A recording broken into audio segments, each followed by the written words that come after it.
नमस्कार, आप देख रहे हैं आज तक। आपके साथ मैं हूं शुभांकर मिश्रा। दोपहर के 12 बज गए हैं और हम बात करेंगे देश और दुनिया से जुड़ी तमाम बड़ी खबरों की। और आज जो बड़ी खबर से हम शुरुआत कर रहे हैं वो खबर काफी अहम हो जाती है, क्योंकि देशद्रोह कानून पर सुप्रीम कोर्ट ने आज अंतरिम आदेश जारी किया है। सुप्रीम कोर्ट ने अपने आदेश में कहा कि इस कानून की समीक्षा पूरी होने तक देशद्रोह का कोई भी नया केस दर्ज नहीं होगा। कोर्ट की माने तो जो लोग इस केस की वजह से जेल में बंद हैं वो जमानत के लिए कोर्ट आ सकते हैं। कोर्ट ने पहले से दर्ज मामलों की सुनवाई पर रोक लगा दी है। वहीं कोर्ट ने कहा केंद्र इस मामले में राज्यों को निर्देश जारी करेगा। सुप्रीम कोर्ट की तरफ से इस कानून के गलत इस्तेमाल की बात कही गई और देश के नागरिकों के अधिकारों की रक्षा की जरूरत है, इस चीज का जिक्र भी किया गया। चीफ जस्टिस ने कहा उपनिवेश काल में बनाए और लागू किए गए राजद्रोह कानून पर सरकार पुनर्विचार को राजी है। तो ये बड़ी बातें निकलकर सामने आई हैं। आसान शब्दों में समझें तो देशद्रोह कानून में जो लोग फंसे हुए हैं उनके लिए ये राहत वाली खबर है, एक बड़ी खबर है, क्योंकि देशद्रोह के पुराने मामलों पर सुनवाई रोकी जाएगी। जो करंट मामले हैं उन्हें कहा जा रहा है उन पर स्टे लगेगा और जो लोग जेल में बंद हैं उन्हें जमानत के लिए अप्लाई करने की बात कोर्ट ने कही है। नलिनी शर्मा हमारी संवाददाता इस खबर पर हमारे साथ जुड़ रही है। नलिनी, आसान शब्दों में कहें तो क्या देशद्रोह धारा में फंसे लोगों के लिए ये एक राहत वाली खबर है? हर तरफ से जो जेल में बंद हैं, जिन पर मुकदमे दर्ज हैं, हर तरह से।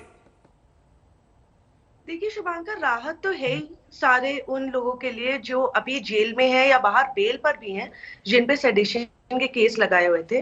पर इस बात का ये मतलब नहीं है कि जो जेल में है वो अब जेल से निकलकर बाहर आ पाएंगे, क्योंकि सेडिशन या देशद्रोह सिर्फ एक चार्ज है जो इन लोगों पे लगा है, और भी बाकी बहुत सारे चार्जेस हैं। जैसे अगर कोई ऐसा मामला है रायट से रिलेटेड, तो उसमें डिस्ट्रक्शन ऑफ प्रॉपर्टी या वायलेंस के चार्जेस भी लगे हैं, जिसमें उनके अगेंस्ट प्रोसीड करा जा सकता है। पर जहां तक सेडिशन और देशद्रोह की बात है, उस पे हाँ सुप्रीम कोर्ट ने जरूर स्टे लगा दिया है। और ये बड़ी राहत की बात इसलिए है क्योंकि जो सबसे सीरियस चार्ज इन लोगों के अगेंस्ट लगा था वो देशद्रोह का ही था। तो इसीलिए बहुत बड़ी राहत है इनके लिए, लेकिन इसका मतलब ये नहीं है कि अब वो सारे चार्जेस से मुक्त हो गए हैं। कल जब केंद्र सरकार ने सुप्रीम कोर्ट के सामने आके बोला था कि वो तैयार है फिर से एक बार रिकंसिडर करने के लिए सेक्शन 124A जो देशद्रोह के ऑफेंसेस से डील करता है, तो सुप्रीम कोर्ट ने एक बहुत अहम सवाल रखा था सरकार के सामने कि जितने टाइम में वो पूरा ये रिकंसिडर कर रहे हैं, उस टाइम के लिए इन केसेस का क्या होगा। जो मामले पूरे देश में अलग अलग स्टेट्स में पेंडिंग है, इन मामलों का उस टाइम के लिए क्या होगा। जिसमें आज केंद्र सरकार ने सुप्रीम कोर्ट को बताया कि इन मामलों पे स्टे अभी पूरी तरीके से नहीं लगाया जा सकता, क्योंकि ऐसा भी हो सकता है कि ये टेररिज्म या मनी लॉन्ड्रिंग से रिलेटेड हो। उसके बाद ये जो नलिनी बड़ी बात कही गई सुप्रीम कोर्ट के चीफ जस्टिस के हवाले से कि उपनिवेश काल में जो बनाए गए और लागू किए गए राजद्रोह के कानून हैं उन पर सरकार पुनर्विचार करे, ये खबर जब आती है इसका मैसेजिंग कितनी बड़ी, इंपैक्ट कितना बड़ा है इस खबर पर जब सुप्रीम कोर्ट संज्ञान लेता है और ये तमाम टिप्पणियां करता है कि कोर्ट केंद्र से कहता है कि आप इस मामले में राज्यों को नोटिस जारी करें, उन्हें बताएं निर्देश जारी करके। तो जरा इसकी मैसेजिंग बताइए लार्जर प्रोस्पेक्टिव पर। जी देखिए, काफी बड़ा मैसेज आया सुप्रीम कोर्ट की तरफ से, लेकिन ये पहली बार नहीं आया है। जब पहले भी सुप्रीम कोर्ट इसमें सुनवाई कर रहा था, तब अटॉर्नी जनरल ऑफ इंडिया के वेणुगोपाल, जो खुद सरकार की तरफ से कोर्ट में अपीयर करते हैं, उन्होंने खुद बोला था कि बहुत ज्यादा हद तक ये जो देशद्रोह का ऑफेंस है सेक्शन 124A है, इसको मिसयूज करा जाता है। तो इस मिसयूज को देखते हुए सुप्रीम कोर्ट ने बोला है कि बहुत जरूरी है कि हम इस टाइम पे आके फिर से रिकंसिडर करें, क्या हमें ये कंटिन्यू करने चाहिए लॉज या नहीं। इनफैक्ट मोदी सरकार ने भी काफी बार, प्राइम मिनिस्टर ने खुद आके बोला है कि ये भी जो कॉलोनियल एरा के सारे कानून है, जो लॉज है, इनको इंडिया में आगे लेके नहीं जाना चाहिए, और काफी ऐसे लॉज रद्द भी हुए हैं। पर क्या ये देशद्रोह का और सेडिशन का लॉ एक ऐसा होने वाला है जो फिर से रद्द होगा? इस बात पे अब केंद्र सरकार विचार करेगी और वो वापस सुप्रीम कोर्ट आके बताएंगे कि उन्होंने क्या डिस्कस किया। लेकिन इस टाइम के दौरान जब तक ये पूरा विचार हो रहा है केंद्र सरकार की तरफ से, तब तक सुप्रीम कोर्ट ने एक बहुत ही अहम कदम लेते हुए इन सारी देशद्रोह के मामलों पर एक स्टे लगा दिया है। अभी उन्होंने बोला है कि इसमें आगे कार्रवाई देशद्रोह, जहां तक देशद्रोह का ऑफेंस है, उसमें आगे नहीं होगी। और अगर कोई नया केस रजिस्टर होता है किसी भी राज्य सरकार या केंद्र सरकार से, तो वो लोग तुरंत कोर्ट अप्रोच कर सकते हैं, ये बोलते हुए कि उनके अगेंस्ट देशद्रोह का ऑफेंस लगाए। और कोर्ट उस पर जल्द से जल्द सुनवाई। ठीक है नलिनी, आपका बहुत बहुत शुक्रिया तमाम जानकारी के लिए। अगली सुनवाई जुलाई में होने वाली है और कहा गया कि जब तक इस पूरे मामले पर सुनवाई ना हो जाए कोई नया मामला दर्ज नहीं किया जाएगा। यह बड़ी खबर है, खबर बहुत बड़ी, क्योंकि हाल फिलहाल में भी कई लोगों पर ऐसे केस दर्ज हुए हैं। लेकिन अब बात करते एक और बड़ी खबर की जो राजस्थान से आई है। राजस्थान में एक बार फिर से माहौल जो है वो काफी गर्म हो गया और इस बार यह माहौल गरमाया है भीलवाड़ा शहर के कोतवाली थाना क्षेत्र में एक शख्स की हत्या से।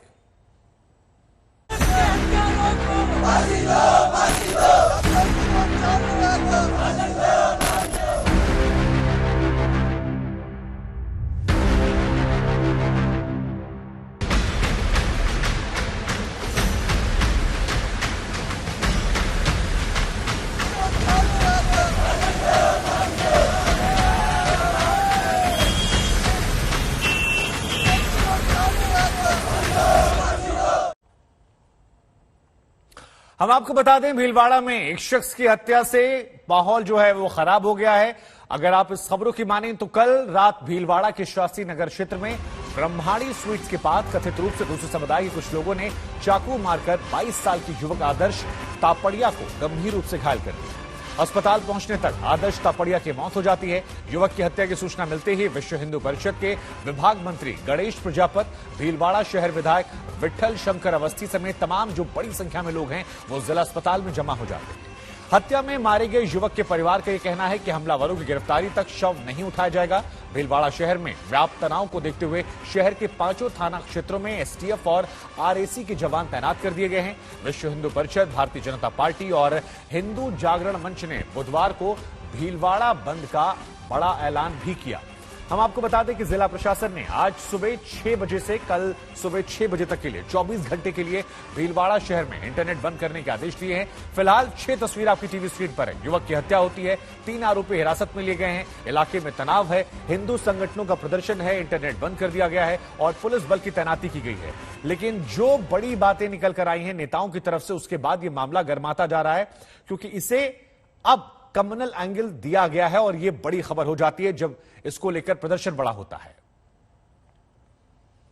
इधर हम आपको बता दें कि भीलवाड़ा में युवक की हत्या को लेकर तेलंगाना के बीजेपी विधायक टी राजा सिंह ने गहलोत सरकार पर निशाना साधा है। यह कहा कि राजस्थान में इस्लामिक जिहाद बढ़ता जा रहा है। पश्चिम बंगाल के बाद राजस्थान वो राज्य जहां पर इस्लामिक जिहाद बढ़ रहा है, यह बात कही है टी राजा सिंह ने। उस शख्स की तस्वीरें भी हम आपको दिखा रहे हैं, आदर्श तापड़िया, जिसको यहां पर मारा गया है और समुदाय विशेष पर ये आरोप लगे हैं। तो कई तरह की बातें निकलकर सामने आ रही है, लेकिन भीलवाड़ा में आदर्श तापड़िया की हत्या को लेकर तेलंगाना के बीजेपी विधायक टी राजा सिंह ने गहलोत सरकार को निशाने पर लिया और ये गंभीर आरोप लगाए कि इस्लामिक जिहाद राजस्थान में बढ़ता जा रहा है। भीलवाड़ा में एक और हिंदू की हत्या, आदर्श तापड़िया, उसको टारगेट करके चाकुओं से भोग भोग कर मार दिया। क्यों? क्योंकि वो हिंदू था, मारने वाला मुसलमान था। आखिर राजस्थान में क्या हो रहा है और क्यों हिंदुओं को टारगेट किया जा रहा है, मुझे समझ में नहीं आ रहा। क्या जहां जहां पर कांग्रेस रहती है वहां वहां पर क्या हिंदू सुरक्षित नहीं रहते हैं? गहलोत सरकार क्या कर रही है? आज राजस्थान में गहलोत सरकार पूरी की तरह पूरी विफल हो चुकी है और मैं तुरंत प्रधानमंत्री जी एवं अमित शाह जी से निवेदन करना चाहूंगा कि राजस्थान में राष्ट्रपति शासन लगाए, क्योंकि कांग्रेस से राजस्थान नहीं संभल रहा। हिंदू मारे जा रहे हैं, हर दिन किसी ना किसी क्षेत्र में दंगाइयों द्वारा हिंदुओं पर हमला किया जा रहा है। इसीलिए राष्ट्रपति शासन लगाकर 1 महीने के लिए योगी जी को राजस्थान हाथ में दे दे, फिर देखिए ना दंगाई बचेगा, ना दंगा करने वाला बचेगा, ना दंगाई करने वाली सोच बचेगी। तो राजस्थान से आपको बता दें यह जो मामला है ये गरमाया हुआ है और इस वक्त हमारे साथ राज्यसभा सांसद डॉक्टर किरोड़ी लाल मीणा जी जुड़ रहे हैं। किरोड़ी लाल जी, राजस्थान पिछले कुछ दिनों में लगातार सुलगता जा रहा है, एक के बाद एक घटनाएं खासतौर पर रामनवमी के बाद सामने आ रही हैं जो 2 समुदायों के बीच तनाव को दर्शाती हैं, बताती हैं। इस पर सियासत भी हो रही है, लेकिन जो ये नई घटना हुई है जहां पर इस शख्स की हत्या हुई है, इस मामले को लेकर आपकी पार्टी का स्टैंड क्या है? देखो, सियासत गहलोत साहब कर रहे हैं, उन पर शासन प्रशासन समझ नहीं रहा, पुलिस नियंत्रण से बाहर हो गई है और अल्पसंख्यक समाज का राजस्थान में अपराधियों का, विशेषकर पीएफआई का मनोबल इतना बढ़ गया है कि पीएफआई टारगेट होकर इन अल्पसंख्यक लोगों को भड़का रही है और ये हिंसा फैला रही है। एक तरफ गहलोत साहब कोटा में पीएफआई को रैली निकालने की परमिशन दे देते हैं और रामनवमी के उत्सव पर बहुसंख्यक हिंदू समाज को परमिशन नहीं दी जाती। अब ये 5वीं घटना है जो अल्पसंख्यक समाज के समाज कंटकों के द्वारा ये 5वीं हमला करके एक हिंदू की हत्या कर डाली, घर पर बुला के उसकी घटना स्थल पर ही चाकू से गोद दिया और मौत हो गई। गहलोत साहब के ऊपर सवाल खड़े होते हैं, वो ऐसे मामलों को लेकर राजनीति करते हैं और संघ और भारतीय जनता पार्टी पर दोषारोपण करते हैं कि ये देश में तनाव फैला रहे, राजस्थान की सरकार को डिस्टेबलाइज करना चाहते हैं। मैं आपके चैनल के द्वारा गहलोत साहब से पूछना चाहता हूं कि जोधपुर में दोष किसका था, केसरिया झंडा किसने हटाया और दूसरे दिन भी उपद्रव पूरे शहर में किसने किया, भीलवाड़ा में किसने किया गहलोत साहब आपकी जानकारी में, करौली में किसने किया, चाहो अभी भरतपुर में हाल किरोड़ी लाल मीणा जी, जरा एक सवाल मेरा आपसे है। देखिए आप जो बातें कह रहे हैं वो हिंसा का पर्याय बन गया है अल्पसंख्यक समाज। अब आप अल्पसंख्यक समाज कह रहे हैं हिंसा का पर्याय बन गया है, तो उनकी आबादी सर 5-10% के आसपास आबादी है। राजस्थान की सरकार जो है वो कह रही है कि आप छोटे छोटे मामलों को बड़ा कर रहे हैं क्योंकि चुनाव है, लिहाजा हर एक मामले को आप बड़ा कर देते हैं। कहीं आप लोग प्रोवोक करते हैं और कहीं दो लोगों की व्यक्तिगत लड़ाई को आप हिंदू मुसलमान की लड़ाई बनाकर पेश करें, जैसे ये वाला मामला है। इसमें ऐसे आरोप राजस्थान सरकार आप लोगों पर लगा रही है। नहीं, देखो ऐसा है, जो जोधपुर में हुआ या भीलवाड़ा का मान लें तो समाज कंटकों ने उस रिंकू नाम के बच्चे को घर पर बुला के गोदा है, तो स्वाभाविक है जो निर्दोष आदमी पे हमला किया है वो अल्पसंख्यक के लोगों द्वारा, तो भावना तो भड़केगी और भावना भड़केगी, लोग सड़कों पर भी उतरेंगे, बाजार भी बंद होगा, लेकिन वहां कोई हिंसा बहुसंख्यक समाज नहीं कर रहा। मुझे एक रिपोर्ट दिखानी, लेकिन उससे पहले छोटी सी बात, अपराधियों इस मामले को लेकर भी कहा जा रहा है कि ये मामला जो है ये आपसदारी का मामला था, बाद में से रंग दे दिया गया। लेकिन आप बने रहिए हमारे साथ, मैं आपके पास आऊंगा। हमारे सहयोगी ने वहां से एक रिपोर्ट भेजी है इस मामले को लेकर ही, एक बार वो रिपोर्ट दिखाते समझते हैं, उसके बाद किरोड़ी लाल मीणा जी समझेंगे कि ये पूरा मामला जो है ये क्यों इतना हो रहा है। क्या राजस्थान में चुनाव है इसलिए बढ़ते जा रहे तनाव है? ये रिपोर्ट देखिए, तुरंत लौटते हैं। भीलवाड़ा में मंगलवार को एक हिंदू युवक की निर्मम हत्या के बाद आप देख सकते हैं किस तरह से वीएचपी, बजरंग दल, विश्व हिंदू परिषद के जो लोग हैं, कार्यकर्ता हैं, वो यहाँ पर रैली निकाल रहे हैं। कई दुकानों को बंद करवाया गया है और इन लोगों की मांग है कि जो आरोपी है उस मामले में उन सबकी धरपकड़ होनी चाहिए। इनकी मांग है कि जो परिवार है उसको 50 लाख रुपए का मुआवजा मिलना चाहिए। और आप देख सकते हैं किस तरह से राजस्थान में जो करौली में हुआ, उसके बाद जिस तरह से जोधपुर में दंगे भड़के, उसके बाद भीलवाड़ा का जो माहौल है वो आप देख सकते हैं किस तरह से संख्या में इस समय यहाँ पर लोग जो हैं वो निकले हुए हैं। इनके पीछे पुलिस का भारी जाब्ता है और ये जो सारे लोग हैं उनकी मांग है कि न्याय होना चाहिए। जो लड़का है जिसकी उम्र 20 साल की थी, वो जो लड़का है उसकी जो हत्या हुई, उसके बाद इनकी मांग है कि इनको न्याय मिलना चाहिए। और इनका कहना है कि जब तक न्याय नहीं हो जाता तब तक जो लड़का है उसका जो पार्थिव शरीर है उसका अंतिम संस्कार नहीं किया जाएगा। कैमरा पर्सन निखिल शर्मा के साथ देवंकुर वधावन, भीलवाड़ा, आज तक। तो भीलवाड़ा से रिपोर्ट हमने दर्शकों को दिखाई। हमारे साथ बीजेपी के राज्यसभा सांसद लगातार बने हुए हैं। सर, एक आरोप आपकी पार्टी की तरफ से लगाया गया कि राजस्थान में इस्लामिक जिहाद बढ़ता जा रहा है। अब इस्लामिक जिहाद शब्द काफी बड़ा शब्द है, इसको लेकर क्या आधार है? क्योंकि तेलंगाना से विधायक है जिन्होंने आरोप लगाया है और जो बातें आप कह रहे हैं वो भी कमोबेश वैसी ही हैं कि 5 घटनाएं हो गई हैं, एक तरह का प्रयोग चल रहा है राजस्थान में जो अशोक गहलोत सरकार करवा रही है। तो क्यों लगता है आपको कि ऐसा कोई प्रयोग चल रहा है और क्या मकसद इसका हो सकता है? ये बात देखो, ऐसा है, पीएफआई एक ऐसा एक्सट्रीमिस्ट का संगठन है जो ये मुस्लिम युवाओं को भड़काता है, उनको राष्ट्र विरोधी ज्ञान देता है, समाज कंटक उनका मोहरा बने हुए हैं। पीएफआई के कारण ही करौली में दंगा हुआ, पीएफआई के कारण ही अपना भरतपुर में हुआ, पीएफआई के कारण पीएफआई का हाथ जोधपुर में भी निकलेगा। और मेरे को ऐसा लगता है पीएफआई चारों तरफ से राजस्थान के लोग जो आए अपराधी हैं उन्होंने ऐसा शिकंजा कस लिया। सरकार का एक तरफ से कहना चाहिए अपरोक्ष सरकार का हाथ है इनको समर्थन देने में, आपकी जानकारी में आया होगा कि कोटा में पीएफआई ने बहुत बड़ी रैली की थी, जिसकी परमिशन सरकार ने दी है। तो गहलोत सरकार इसके लिए जिम्मेदार है। ऐसा संगठन जो हिंसा फैला रहा है, विघटित कर रहा है समाज को, देश में नफरत का भाव पैदा कर रहा है, आपको उसको रैली की जिहाद को बढ़ावा दे रही है अशोक गहलोत सरकार। क्या आप ये कह रहे हैं? इतनी परमिशन मांगी गई, किसी की परमिशन नहीं है। नहीं, किरोड़ी लाल जी, क्या आप ये कह रहे हैं कि इस्लामिक जिहाद को बढ़ावा और क्या कहा जाए? आप ये बताओ, जो घटना करौली की होती है उसके 3 दिन पहले पीएफआई के लोग डीजी और सीएस को और मुख्यमंत्री को पत्र लिख देते हैं। उनको कहां से पता लगा वहां पर हिंसा फैलेगी? तो पीएफआई का हाथ है, समाज कंटकों का हाथ है, और अल्पसंख्यकों का राजस्थान में अपराधियों का मनोबल इतना बढ़ गया है कि उसको ठीक करने की जरूरत है, चुस्त दुरुस्त करने की जरूरत है। चुनाव तो बहुत दूर है, यहाँ कहाँ संघ और बीजेपी आ गया? कहीं संघ बीजेपी नहीं है।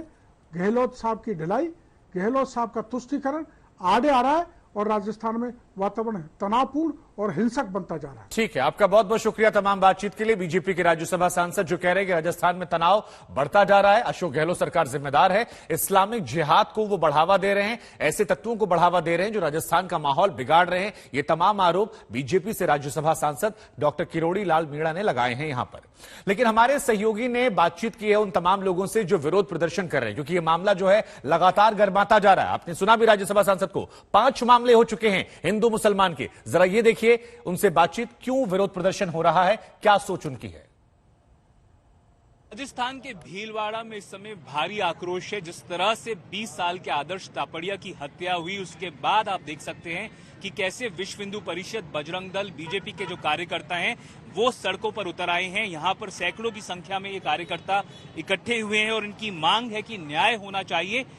क्या कुछ हुआ था, किस प्रकार से आप बता रहे थे कि मौत हुई और आप कह रहे थे कि फांसी की सजा हुई? एक छोटा सा विषय था और उसको इतना बड़े तरीके से किसी एक नौजवान लड़के की, 19 साल के बच्चे की हत्या हो जाना कोई सामान्य घटनाक्रम नहीं है।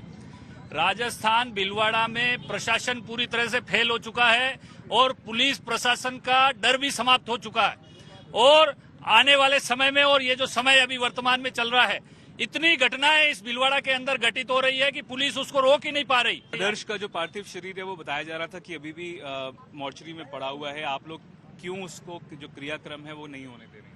अभी हम लोगों ने शाम को प्रशासन से कुछ मांगे रखी है कि जो नौजवान बच्चा गया है उसके परिवार को 50 लाख रुपए की मदद मिलनी चाहिए और जो लोग इसमें शामिल थे उन्हें तुरंत प्रभाव से, चाहे कुछ भी करना पड़े, गिरफ्तार करना चाहिए और न्याय मिलना चाहिए। और जिस प्रकार पोक्सो के अंदर जल्दी से जल्दी चालान पेश होता है, उसी प्रकार इस हत्या के मामले में 15 दिन में पुलिस चालान पेश करे और हत्यारों को फांसी की सजा दिलाए। आदर्श के हत्यारों को फांसी दो, आदर्श के हत्यारों को फांसी दो, फांसी दो, आदर्श के हत्यारों को फांसी दो, फांसी दो, आदर्श के हत्यारों को फांसी दो, फांसी दो। क्या सीमा पार से रची गई थी मोहाली के खुफिया विभाग मुख्यालय में धमाके की साजिश? क्या पाकिस्तानी खुफिया एजेंसी आईएसआई के 2 डेस्क का हाथ है मोहाली ब्लास्ट के पीछे? क्या पाकिस्तान में बैठे खालिस्तानी रिंदा ने इस रची थी धमाके की साजिश? तमाम सबूत कम से कम इस बात की तरफ इशारा कर रहे हैं। हम आपको दिखाते हैं हमारी ये एक्सक्लूसिव रिपोर्ट। मोहाली धमाके में बड़ा खुलासा।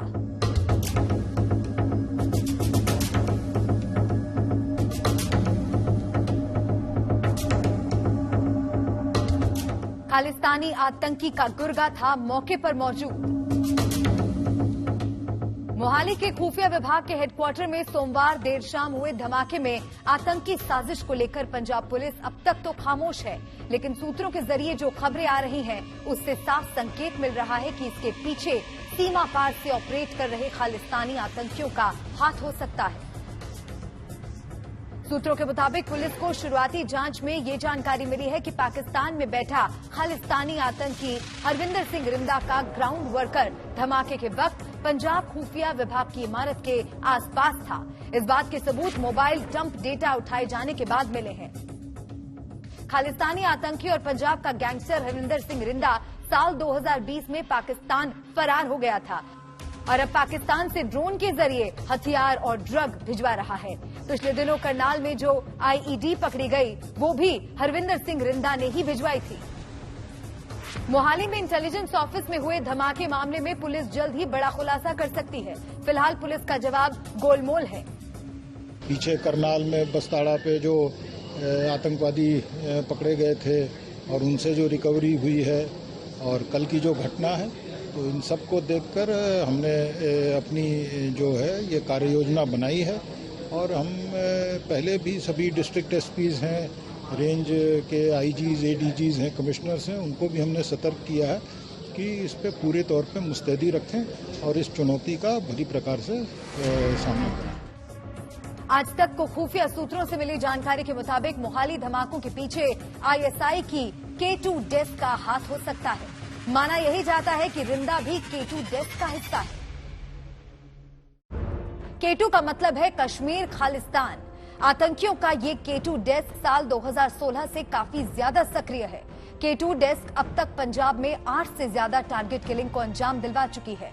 आज तक को मिली जानकारी के मुताबिक आईएसआई के K2 डेस्क में आईएसआई के तेज तर्रार अफसर शामिल हैं। ये डेस्क पंजाब के गैंगस्टर जो प्रो खालिस्तानी हैं, उनका इस्तेमाल करके पंजाब में टारगेट किलिंग को अंजाम दिलवा चुकी है। पाकिस्तान में बैठा भिंडरवाले का भतीजा लखबीर सिंह रोड़े भी पंजाब में होने वाली आतंकी वारदातों और ड्रोन से भेजे जाने वाले आईईडी में मुख्य भूमिका निभा रहा है। मोहाली में हुए बम धमाके की जांच पंजाब पुलिस कर रही है और अभी तक कोई फाइनल रिपोर्ट नहीं आई है। लेकिन पिछले कुछ सालों से जिस तरीके से बड़े पैमाने पर पाकिस्तान से ड्रोन के जरिए पंजाब में आईडी भिजवाई जा रही है, पिछले कुछ सालों से पंजाब के अलग अलग इलाकों में जिस तरीके से बड़े पैमाने पर टिफिन बम बरामद हुआ है और पिछले कुछ सालों से जिस तरीके से पंजाब में बड़े पैमाने पर टारगेट किलिंग की वारदातों को अंजाम दिलवाया गया है, ऐसे में सेंट्रल एजेंसियों का मानना है कि मोहाली में हुए बम धमाकों के पीछे पाकिस्तानी खुफिया एजेंसी आईएसआई का हाथ हो सकता है और इन बम धमाकों के लिए बहुत मुमकिन है कि लोकल गैंगस्टर के नेटवर्क का इस्तेमाल किया गया हो। बहरहाल पंजाब पुलिस इस पूरे मामले की जांच में जुटी है। इस बीच पंजाब पुलिस ने फरीदकोट के रहने वाले निशान सिंह नाम के शख्स को हिरासत में लिया है। आरोप के मुताबिक इसी शख्स ने हमलावरों को धमाके का सामान मुहैया कराया था। बताया जा रहा है कि पुलिस ने पंजाब के अलग अलग इलाकों से 2 और लोगों को हिरासत में लिया है। इस बीच मोहाली ब्लास्ट केस की जांच में दिल्ली पुलिस भी जुड़ गई है। एनआईए पहले ही इसकी जांच शुरू कर चुकी है। एनआईए की टीम धमाके वाली जगह का मुआयना कर चुकी है। शक जताया जा रहा है कि आरपीजी यानी रॉकेट प्रोपेल्ड ग्रेनेड से धमाके को अंजाम दिया गया था। मोहाली से सत्येंद्र चौहान के साथ अरविंद ओझा, दिल्ली आज तक। अब बात करते हैं देश में मस्जिद मीनारों पर मचे बवाल की। वाराणसी में काशी विश्वनाथ मंदिर सटी ज्ञानव्यापी मस्जिद पर विवाद बढ़ता जा रहा है। आज सर्वे की नई तारीख को लेकर कोर्ट फैसला सुना सकती है, तो वहीं इस बीच मथुरा की ईदगाह में भी सर्वे की मांग की जा रही है, जबकि ताजमहल के 22 कमरों के मामले में 12 मई को अगली सुनवाई होने वाली है। की तरफ से सुनवाई हो चुकी है, वकील कमिश्नर चेंज करने के बाबत सुनवाई हो चुकी है, लेकिन मात्र जो हमारे द्वारा प्रार्थना पत्र दिया गया, बाजीगर द्वारा दिया गया है कि तहखाना खुलवाया जाए, ब्रैकेटिंग के अंदर घुसवाया जाए, यदि ताला बंद है तो ताला को तोड़वाया जाए और मेरी कमीशन गर्भगृह में ही कराया जाए, ब्रैकेटिंग के बाहर कराया जाए। इसके बाबत कोर्ट उनको आपत्ति उन्होंने देने के लिए समय मांगा है। एक तरीका होता है भाई, ईमानदारी और सच्चाई तो यही है कि कोर्ट पर विश्वास किया जाता है। कोर्ट तो सर्वोपरि होती है, उस पर विश्वास है, उसको मानते हैं। चले कोर्ट वहाँ जाएगी, जाकर देखेगी, जो होगा उसकी वीडियोग्राफी करेगी, उस पर देखा जाएगा। दिल्ली में आज एक बार फिर एक्शन बुलडोजर शुरू हो गया है। द्वारिका सेक्टर 3 में अवैध निर्माणों को ढहाया जा रहा है। हम आपको बता दें कि आज लोधी रोड, घिटोरनी और नजफगढ़ के कुछ इलाके ऐसे हैं जहां पर बुलडोजर दौड़ रहा है या दौड़ने वाला है। डेमोलिशन के लिए टीम तैयार है। Jawaharlal Nehru stadium, metro station के आसपास भी बुलडोजर एक्शन के लिए तैयार है। 4 मई को करणी सिंह शूटिंग रेंज में डेमोलिशन ड्राइव की शुरुआत हुई थी। 13 मई तक ऑपरेशन बुलडोजर चलने वाला है और इसके तहत आज द्वारिका में कई जगह गिराए गए हैं अतिक्रमण। कई जगह कार्रवाई लगातार जारी है। तिलक नगर चौखंडी मार्केट में भी कार्रवाई शुरू हो गई है। लोधी रोड पर शुरू हो गई है। अलग अलग इलाके हैं जहां पर बुलडोजर अवैध निर्माण को तोड़ रहा है, जिसमें लोधी रोड, घिटोरनी, नजफगढ़, ये तमाम वो इलाके हैं जहां पर ये बुलडोजर आज चल रहा है या फिर आज देर शाम तक यहां पर चलाया जाएगा। तो दिल्ली के अलग अलग इलाकों में अवैध निर्माण को तोड़ने की कार्रवाई जो है वो लगातार जारी है। बुलडोजर अपना काम कर रहा है और इसी के तहत ये कार्रवाई जो है ये लगातार जारी है। द्वारिका में भी कई जगहों पर अवैध अतिक्रमण गिराए गए हैं। मंगोलपुरी दिल्ली की तस्वीरें हम आपको दिखा रहे हैं। न्यू फ्रेंड्स कॉलोनी, ये तस्वीर पुरानी है। 10 मई को यहां पर बुलडोजर चला था। उससे पहले 9 तारीख को शाहीन बाग में बुलडोजर पहुंचा था। हालांकि वहां बुलडोजर चलने के पहले लोगों ने खुद ही जो अवैध कंस्ट्रक्शन था उसे हटा दिया था। जहांगीरपुरी में उससे पहले 20 अप्रैल को बुलडोजर चला था और आज भी बुलडोजर का एक्शन जो है वो लगातार जारी है। तो आप इसे बुलडोजर पार्ट 3 कह सकते हैं। और ये 5 तस्वीरें इस वक्त आपकी टीवी स्क्रीन पर, कैसे बुलडोजर अपने अगले प्रहार के लिए तैयार है। अलग अलग इलाकों में दिल्ली के इस वक्त बुलडोजर अपनी कार्रवाई को कर रहा है। जहां जहां अवैध निर्माण है, जिस जगह पर भी है, वो जगह चाहे मस्जिदों के बाहर के प्रांगण हो, मंदिरों के बाहर के प्रांगण हो, दुकानें हो, नालियों के ऊपर कब्जा हो, लोगों के घरों के बाहर अवैध कब्जा हो, जो भी अवैध है वो सब कुछ ये बुलडोजर तोड़ता हुआ नजर आ रहा है। 20 अप्रैल से इसकी कार्रवाई शुरू हुई थी, उसके बाद 9 मई, 10 मई और अब यहां पर आज बुलडोजर कई इलाकों में चलने वाला है।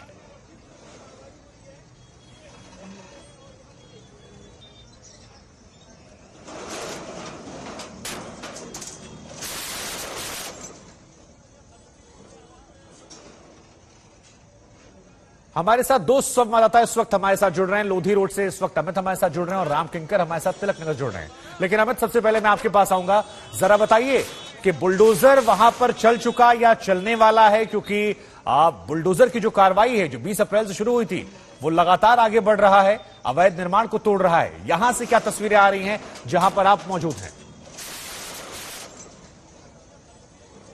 जी शुभांकर, मैं आपको पूरा इलाका दिखा देता हूं एक बार, ताकि आपको समझ में आए कि किस तरह से यहाँ बुलडोजर की कार्रवाई होने वाली है। ये मेहरचंद मार्केट का इलाका है लोधी रोड में, और इस पूरे स्ट्रेच पे मेहरचंद मार्केट से लेके साईं मार्केट, साईं टेम्पल जो है वहां तक बुलडोजर की कार्रवाई चलने वाली है। जो साउथ एमसीडी के सेंट्रल जोन के चेयरमैन है राजपाल सिंह, उन्होंने कहा कि इस इलाके में जो भी अतिक्रमण पाया जाएगा उसको हटाया जाएगा। और वो इस बात को आज फिर अंडरलाइन कर रहे थे कि किसी को हरास करने की कोशिश नहीं है, किसी को परेशान करने की कोशिश नहीं है। जद्दोजहद यही है कि जो एनक्रोचमेंट है जिसकी वजह से एम्बुलेंसेस, स्कूल बसेस को दिक्कत होती है मूव करने में, उसको हटाया जाए। लेकिन एक बार फिर से ग्राउंड पे विपक्षी पार्टियों का विरोध प्रदर्शन जारी है। अभिषेक दत्त इस वक्त लोधी रोड में उस जगह पे हैं जहां एसडीएमसी का बुलडोजर आने वाला है। अभिषेक दत्त न केवल दिल्ली कांग्रेस के वाइस प्रेसिडेंट हैं बल्कि लीडर भी हैं एसडीएमसी के, कांग्रेस के। अभिषेक जी, विरोध क्यों कर रहे हैं आप? देखिए, हम विरोध नफरत के बुलडोजर का कर रहे हैं। आपको अतिक्रमण हटाना है तो केवल गरीब के पेट पे लात मत मारिए। अगर आपको नफरत चलाना है, अगर आपको वाकई में बुलडोजर चलाना है तो 77 रुपए 50 पैसे के डॉलर पे चलाइए, 100 रुपए के पेट्रोल पे चलाइए, 1000 रुपए के सिलेंडर पे चलाइए। अमित, हम आपके पास आएंगे। हालांकि यहाँ पर जो लोग कह रहे हैं, हम उन्हें बता दें कि न्यू फ्रेंड्स कॉलोनी में भी कल बुलडोजर चला था। हमारे एक और सहयोगी राम किंकर हमारे साथ जुड़े हैं और उनके पास हम चलते हैं। राम किंकर, जहां पर आप मौजूद हैं वहां पर हमें बुलडोजर नजर भी आ रहा है। जरा बताइए कि वहां से क्या तस्वीरें आ रही हैं, वहां लोगों के रिएक्शंस क्या हैं?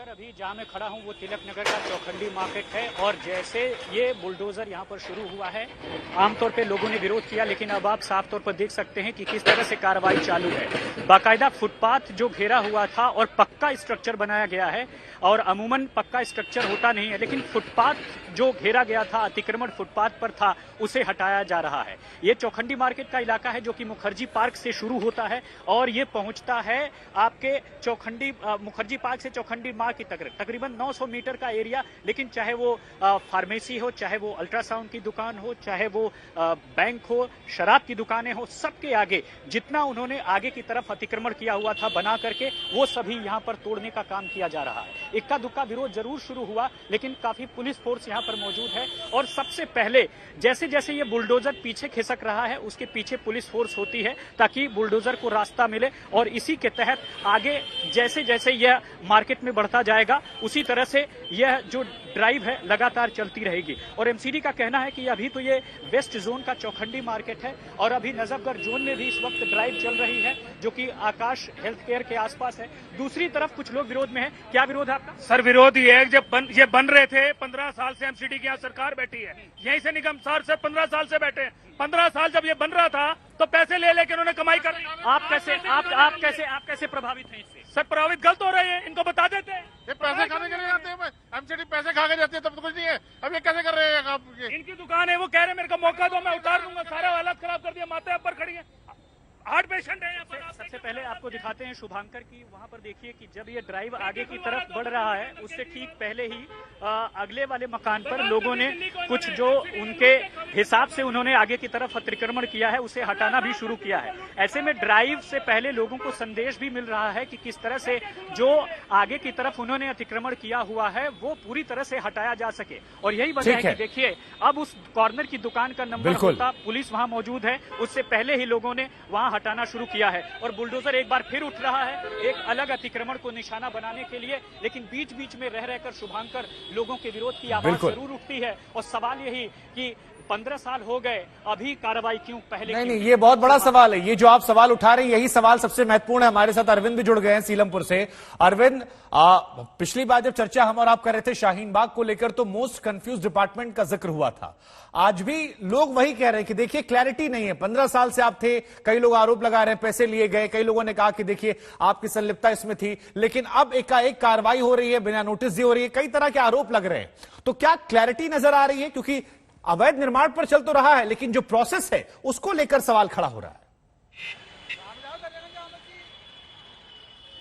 नहीं, देखिए शुभांकर, जो आरोप है उन आरोपों में दम भी है। आखिर सड़कों पर इलीगल इंक्रोचमेंट खड़ा कैसे हो जाता है?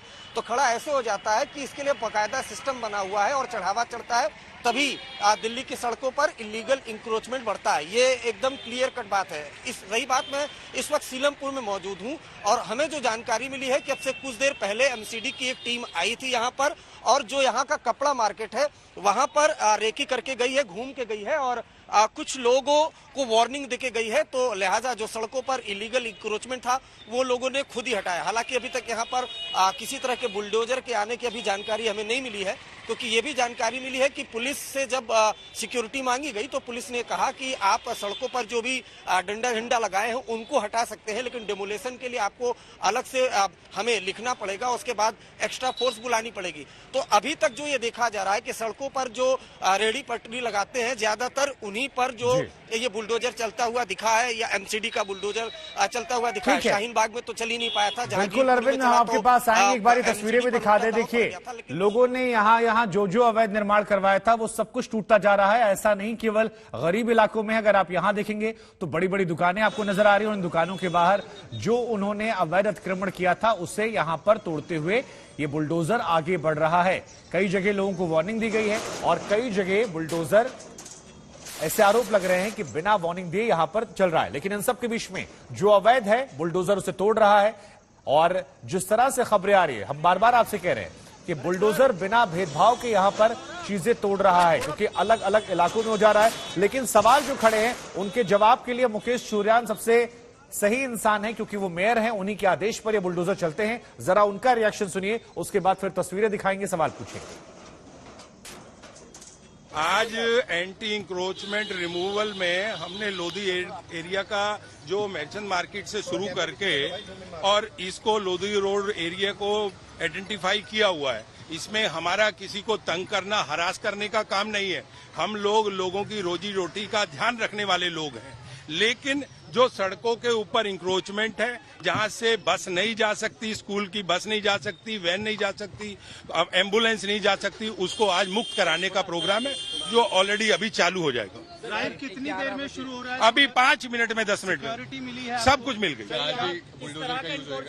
बुलडोजर भी होगा, मैनुअल भी होगा। सर किस तरह के एनफोर्समेंट को ये आगे भी चलता रहेगा। की तरफ से एक जवान भी अभी तक नहीं, हमारे पास सारी कोऑर्डिनेशन हो गया। यहाँ पर कांग्रेस के एक नेता आए हैं, कह रहे हैं कि नहीं चलने देंगे बुलडोजर। ऐसा है, उनका काम अपना है और हमारा काम अपना है, जो चलता रहेगा। एनएफसी में कल पक्की दीवारें गिराई थी, क्या वैसा भी होने वाला है? बिल्कुल होगा। अगर सरकारी जमीन पर होगी इस तरह की इंक्रोचमेंट, उसको रिमूव करेंगे। कौन से कहां तक का एरिया आइडेंटिफाई किया है? ये पूरा लोधी रोड का। तो यहां पर आपने रिपोर्ट देखी, तिलक नगर चलते हैं, वापस तिलक नगर चलते हैं, वहां बुलडोजर नजर आ रहा है हमें, जरा रिपोर्ट दीजिए। राम किंकर सिंह हमारे साथ तिलक नगर से हैं। राम किंकर, जरा बताइए क्या हो रहा है वहां पर। शुभांकर देखिए, अभी आपको दिखाएं कि जो बुलडोजर है उसने अभी एक्ट किया है और जितने भी फुटपाथ पर अतिक्रमण था उसे बाकायदा तोड़ा है। अब तोड़ने के बाद तकरीबन 900 मीटर का जो स्ट्रेच है वो कंप्लीट हुआ है। जरा देखिए कि जितनी दुकानों के आगे पहले यहाँ पर जो बढ़ा करके बनाई गई थी सीढ़ी नुमा जो है स्ट्रक्चर, पक्का स्ट्रक्चर, सीमेंटेड स्ट्रक्चर, उसे बाकायदा यहाँ तोड़ने का काम किया गया है और यही वजह है कि यहाँ पर एमसीडी की टीम पहुंची है और उसके बाद तोड़ने का काम शुरू हुआ है। दूसरी तरफ आपको लिए चलते हैं, ये वो इस जगह है जहां पर आपको दिखाऊं कि बाकायदा यहीं से शुरू हुआ था। ये चौखंडी मार्केट का एरिया है, काफी भीड़ भाड़ वाला है। तिलक नगर रेड लाइट से जब आप राइट होते हैं तब ये मार्केट पड़ती है और उसके बाद से जो काम है वो किया गया है और जो अतिक्रमण है वो हटाया गया है। अभी बुलडोजर कुछ खराबी आई है, लिहाजा वहां पर खड़ा किया गया है, ठीक होगा और उसके बाद से ये किया जाएगा। शुभंकर, बात ये बार बार निकल के आती है इसके टाइमिंग की, आखिर ये टाइमिंग कब है?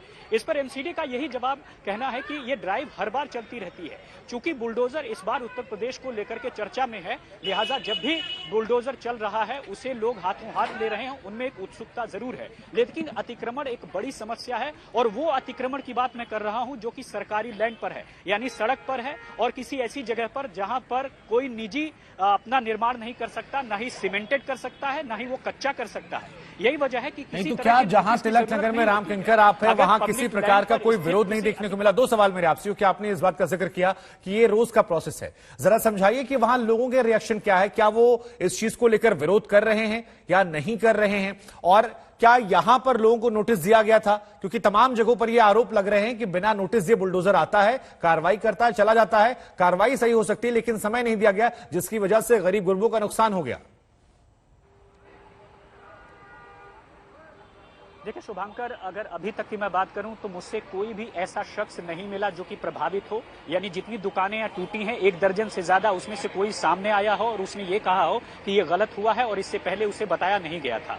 लेकिन इतना जरूर है कि कुछ लोग ऐसे जरूर आए जिन्होंने, जो कि इलाके के छुटभैये नेता भी हैं और अलग अलग पार्टियों से ताल्लुक भी रखते हैं, उनका ये कहना है कि ये जो हो रहा है वो गलत हो रहा है, ऐसा नहीं होना चाहिए था, ये बताना चाहिए था। और अब जरा देखिए, जो एक हिस्सा है चौखंडी मार्केट का वो जो है तकरीबन 900 मीटर का क्लियर हो गया है। अब दूसरी तरफ आप देखिए, बुलडोजर बाकायदा एक प्रॉपर्टी दफ्तर के बाहर जा रहा है और जो भी आगे की तरफ अतिक्रमण है उसका, यानी उसका वो छज्जा जो कि बाहर की तरफ निकला हुआ है, सड़क को पर निकला हुआ है। और दूसरी अब सबसे खास चीज आपको दिखाऊं, आपको यकीन नहीं होगा कि किस तरह से यहाँ पर बाकायदा देखिए बड़े बड़े गमले लगाए गए हैं, बड़े बड़े गमले भी हैं और साथ ही साथ ये देखिए बैठने की जगह भी है, हालांकि ये एसडीएमसी की तरफ से लगाई गई है। तो जिस तरह का ये अतिक्रमण है उस पर बाकायदा कार्रवाई की जाएगी और यही वजह है कि एमसीडी के जो तमाम ऑफिशियल्स हैं वो मौके पर हैं और आने वाले दिनों में जैसा 13 तारीख तक कार्रवाई की बात कही गई थी उसमें बाकायदा की जाएगी। अब देखिए वहां पर एक्शन शुरू होगा, उससे पहले ही यहाँ पर देखिए कोशिश अब शुरू होगी, जो बाहर की तरफ अतिक्रमण खुद से किया गया है स्टोर की तरफ से, बाकायदा देखिए उसे अब यहाँ पर काटने जा रहे हैं। क्या काट रहे हैं? एंगल काट रहे हैं। अच्छा, एंगल काट रहे हैं, क्यों? ठीक है शुभंकर, तो यही स्थिति है जो आपने बिल्कुल बिल्कुल आपने तमाम महत्वपूर्ण बातें दिखाई, तमाम महत्वपूर्ण जानकारियां दी। हालांकि तिलक नगर में एक बड़ी बात आप बता रहे हैं कि वहां पर लोग विरोध नहीं कर रहे, लेकिन कई ऐसे इलाके हैं जहां पर लोगों ने खुलकर मुखालफत की, वो हमने आपको दिखाया भी था। चाहे शाहीन बाग में हम खुद जब वहां मौजूद थे तो तस्वीरें आई, जहांगीरपुरी में आई, लेकिन तिलक नगर में इससे जुदा बुलडोजर चलता हुआ बिना विरोध के। अब आगे बढ़ते हैं, बात करते हैं बनारस को लेकर, क्योंकि बनारस के मस्जिद के सर्वे और वीडियोग्राफी के लिए हंगामे के साथ गए वीडियोग्राफर विभाष दुबे का यह कहना है कि पहले तो माहौल ठीक था लेकिन बाद में माहौल को खराब कर दिया गया।